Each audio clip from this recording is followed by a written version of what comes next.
What's going on, guys? Welcome back to Athletics North. I am Rob Pizzo. He is Morgan Campbell. Morgan, on the eve of the Diamond League season starting, you love this time of year. Track fans love this time of year. Everybody loves this time of year. And there are just so many storylines, so many things to watch. We tried narrowing it down to 5, and that's what we're going to do, but we're probably going to veer off a couple times during some of these. But we're going to give you the storylines that you should be watching going into this Diamond League. And I think you know where we're going to start, right? Well, because this is a Canadian production, yes. Right? Athletics North. Yes, and because we've kind of made it our mission to welcome in as many people as we can, we got to play the hits. We do, and the hit is Andre de Grasse. And absolutely, it's interesting. A guy who's won 6 Olympic medals, a guy who's won 5 World Championship medals. He's at the top of his game. Going into this season almost with a fresh start, relocated to Orlando, has a new coach, just a completely different path than the Andre de Grasse we've seen in the past. Well, sort of, yeah. And one of the things Canadian fans have to remember is that we're used to thinking of Andre de Grasse as the young man because he was so young when he hit the scene. But this is year 8 for him, if my math is correct, on the circuit. And not just year 8 on the circuit, but we'll write off last year because he had the toe problems. He caught COVID twice. Twice. That's crazy. And so he never really hit his stride until that blazing fast anchor leg at the end of the relay to win Canada the gold medal. But 8 years is literally like twice the typical lifespan at the top of the sprint world. Pretty stunning. So we'll see what he's capable of this year. And I think a lot of casual fans, and this is where the casual fans and the hardcore fans kind of come together in terms of, to the extent that they pay attention to early season results, try to read a lot into early season results.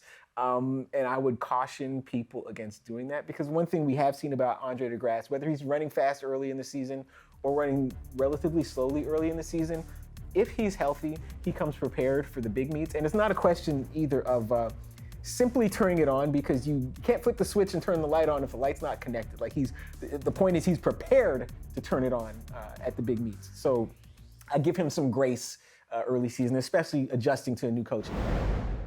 Now let's go to some other Canadians that maybe we should be keeping our eye on. Anyone else? Dark horses maybe? Someone who you think Canadians should definitely be watching? Well, we played the hits, but we also have to give some love to the field events. And like if you're a Canadian field event fan, how could you not keep an eye on Camryn Rogers? Fresh out of school last year, silver medal at the World Championship.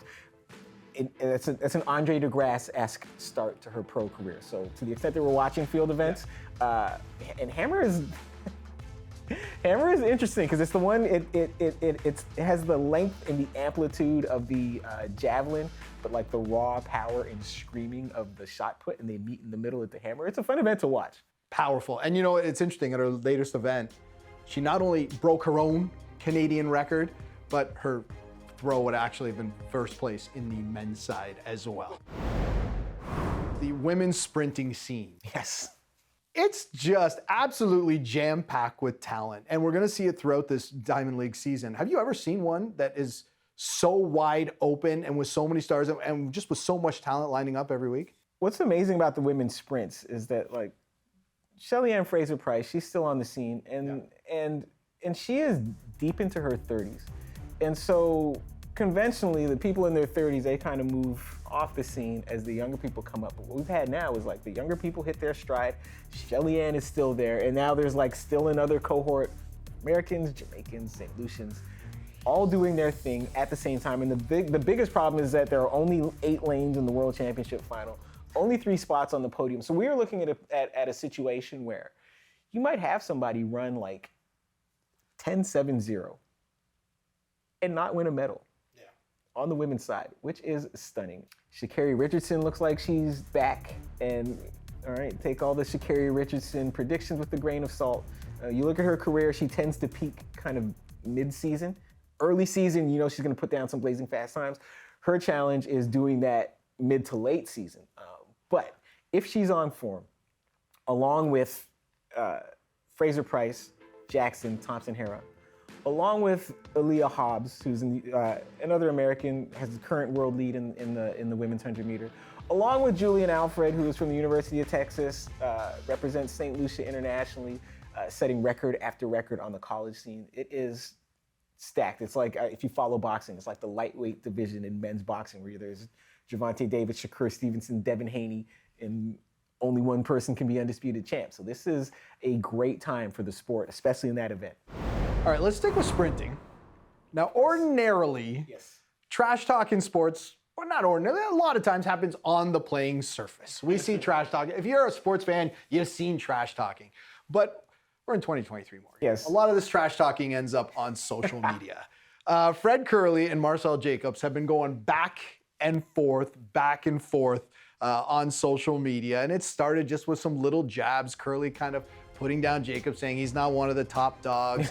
And then, Jacobs got involved and he goes on Instagram and he posts a picture because Kerley had kind of said, I want a one-on-one. And he said, whenever you want, wherever you want, but remember that when it mattered most, it ended like this. And this is, of course, the finish line at the Olympic Games. Is this sort of thing good or bad for the sport? It's fun. And I think people that don't follow a lot of track and field, what you'll learn about sprinters is that they are prideful, egotistical in a good way. Yeah. You need to be at that level, right? Yes. Yeah. High-strung people, generally, like the Grasse kind of cuts against type. He's low-key, he doesn't talk a lot of trash, but Kerley does not talk a lot either, so to actually get him to call somebody out and to talk trash to somebody, that's a big deal. And then here's Jacobs, of course. He's strutting because he's the champion from the 2020 Olympics. And so this type of matchup gets a certain class of track fans excited. I'm sure the purists are always willing to point out, well, there's 8 lanes in the track. A one-on-one race is a spectacle. We don't need that, blah, blah, blah. Okay, fine. But this type of matchup can be fun if you pull it off correctly and if someone can find the money to put it together. Real quick, one problem that we hear all the time about athletics and track and field is, we don't want people watching just at the Olympics. That's what this show is all about, is informing people. By Jacob saying, when it matters most, here's what happens. Is that also not disregarding the Worlds and Diamond League and saying, you know what, fans should only be watching for 10 seconds every 4 years? Yes, sort of. And it also, I'm not going to say Jacobs doesn't understand how sport works, because obviously he does. He's a pro athlete. But it's sort of a misrepresentation of how they work, because 2 years ago was 2 years ago. Okay, you can't rerun that race, but it's also not what's happening right now. Yeah. So if you're talking about racing right now or next week, then you got to deal with that. And what happened 2 years ago doesn't really matter. And it would be different too if Jacobs was like definitively better than Fred Kerley, which he's not. Like, Fred Kerley was the best sprinter in the world last year. And when he beat Kerley in the Olympics, it was by a pretty slim margin. And again, the most recent world championships, Fred Kerley won.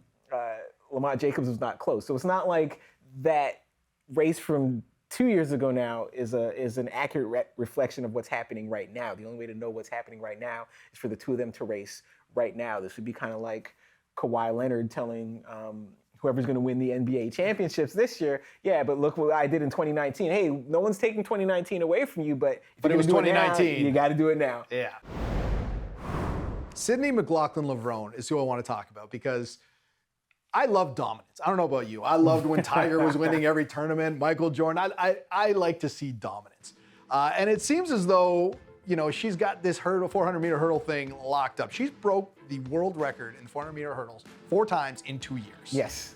And I'm wondering if she's bored, because she wants to add the 400-meter flat to her repertoire, let's call it.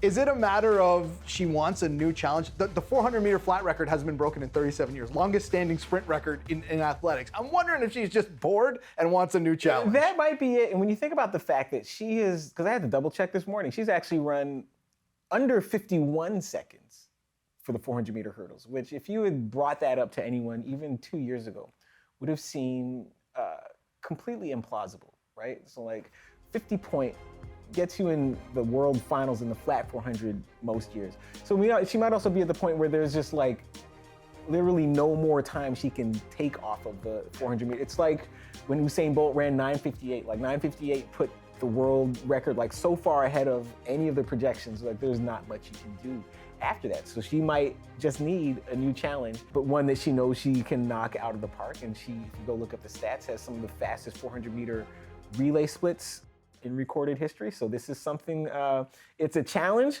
but it's there for her to take down. And now she's got a new challenge to try to break that 400-meter record 4 times in 2 years. I don't know if she's going to do that, but we'll have to wait and see. There you go. 5 storylines you should be watching going into the Diamond League. Be sure to check back every week. We're going to keep you up to date on everything in the world of athletics. Rob Pizzo, Morgan Campbell. We'll see you next week.